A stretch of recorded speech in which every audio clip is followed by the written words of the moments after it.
Hey guys after a long time பாப்பாக்கு third birthday சூப்பராக celebrate பண்ணோம் 24th. ஸோ அவங்களுக்கு இந்த தடவை மாஷா அண்ட் த பியர் தான் அவங்களுக்கு பிடிச்ச ஷோ. ஸோ அதோட தீமே வந்து நாங்கள் டிசைட் பண்ணியிருந்தோம். ஹஸ்பண்ட் அமேசானில் ஆர்டர் பண்ணியிருந்தாங்க. இது வந்து செட் ஆஃப் டெக்கர்ஸ் இருந்தது. அதில் வந்து 30 set of balloon cut outs, 2 feet size of banner, மியூஃபின்ஸில் வைக்கிற மாதிரி அந்த குச்சியில் நம்ம அந்த ஸ்டிக்கர் கட் அவுட்ஸ் இருக்கும்ல அவங்க கேரக்டர்ஸ் அது, அண்ட் பர்த்டே ஆல்ஃபபெட்டிக்காக இருக்கும் அந்த ஹேங்கர்ஸ் எல்லாமே இருந்தது. இது பார்த்தீங்கன்னா 2 feet இன்டூ சம்திங் தான். இது ஹாப்பி பர்த்டே பேனர். இதில் அந்த கேரக்டர்ஸ் எல்லாமே இருந்தது. ஸோ பார்க்க வந்து ரொம்ப அழகாக இருந்தது. அந்த குவாலிட்டியுமே நல்லா இருந்தது.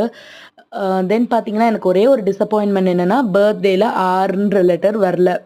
அது ரொம்ப ரொம்ப ரொம்ப டிசப்பாயின்மெண்ட்டாக இருந்தது. அதேமாரி இது மிஃபின்ஸில் வைக்கிறதுக்கு அந்த ஸ்டிக்கர் அண்ட் ஸ்டிக் தனியாக கொடுத்துட்டாங்க. அதுவுமே நான் அடுத்த வீடியோவில் அப்கமிங்கில் அட்டாச் பண்ணிடுறேன். எப்படி நாங்கள் டெக்கரேட் பண்ணியிருந்தோம், பாப்பா பர்த்டே எப்படி செலிப்ரேட் பண்ணோம் அப்படிங்கிறத. இதில் தான் அந்த ஆறுன்ற வேர்ட் வரல. அது ரொம்ப டிசப்பாயின்மெண்ட். ஓவரால் என்னோட ரேட்டிங் 3.9. அடுத்த வீடியோவில் பார்ப்போம்.